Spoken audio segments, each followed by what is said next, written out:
were not 11 Ghana cedis, and then we could just dance some. What dance was involved then? This one wasn't. I think the one that you raised one leg. Which one was it? What do you call that stand? No, it wasn't a Zonto time at all. No, it wasn't. But there was a way. It was like a moonwalk, a local version of the moonwalk. It wasn't. It wasn't Kogon, but you used to walk with it. Yeah, it was like something. That thing that you move forward with. It was something. I mean, back when life was way simpler than it is right now. And maybe breakdancing or something, you know. Social media wasn't this big for people to buy 2 cedi data to sit on their phones and just blab nonsense, you know. Life was way easier then, but anyway, life goes on. And this morning, you're very welcome to our Thursday edition of TV3Newday. How did you sleep? How was your morning? Are the fights in the Trotsky already?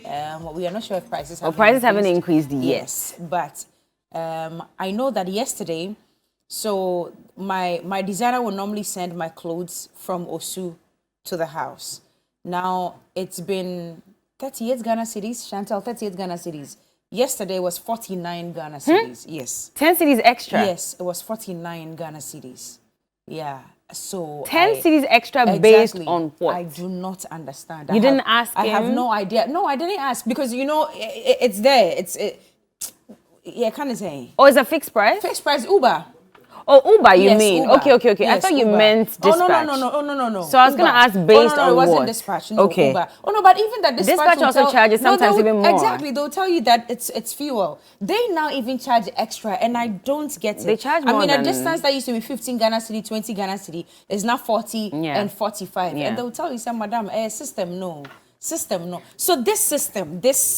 But who regulates the system? No, even dispatch riders. Right. So that, you know how we have the coalition of transport drivers. Unions and drivers. Yeah. At least they agree that maybe at this point, when we meet government, we increase it by 15% or 25%. Exactly. When it comes to dispatch riders, it's a very good question. How do they agree or who decides how much? Because otherwise, then they're just going to be at liberty to increase to any amount. That's what they do. And so they are delivering it won't be the same across the board. They're delivering the thing to you. They get to you and they see how you're looking or the type of car you're driving or your house. How your house when looks like. When they even recognize you, that's even worse.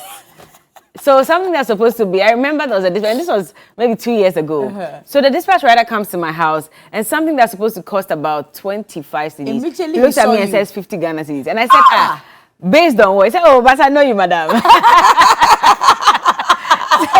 He was assuming that just the fact that you sit on TV exactly, and you look this nice every morning, you have money. You guys have no idea. You have no idea.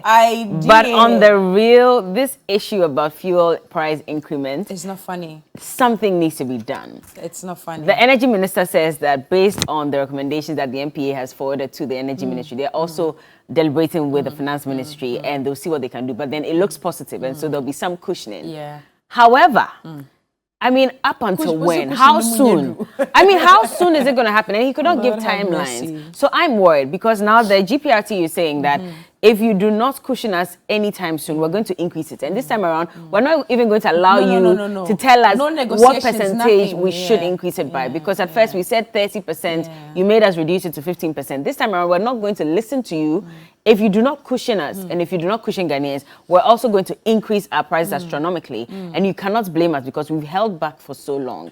And at the end of the day, who suffers? The regular Ghanaian whose salary has not increased, at least since COVID-19. Majority of us have not had a salary increase. So I'm going to be paying a lot more for everything else. We're told there's possibly going to be a food shortage as well. Yes. So if you have storage bonds, you should save food till 2023. There are new tariffs on electricity as well. How? There's water rationing at the moment because now water cannot be purified. It's been so contaminated because of galamsey activities. So because of that, it's taking longer and it's taking a lot more purifying material to be able to purify the water for it to get into your homes. But, well, Ghana Water Company says it's not able to do that because of galam. There's so many things going wrong.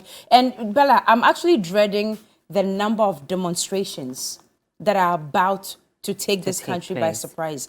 Well, I'm not going to predict any group of people, but you can just imagine if your salaries have not been increased in the last 3, 4, 5 years, then I know you're feeling it in your pocket. If the drivers union try to embark on any strike again, you know The unions are so many, and this is affecting all of us across border. And I'm just dreading the level or the degree of agitation, public agitation right now. I say, Kuma I say, and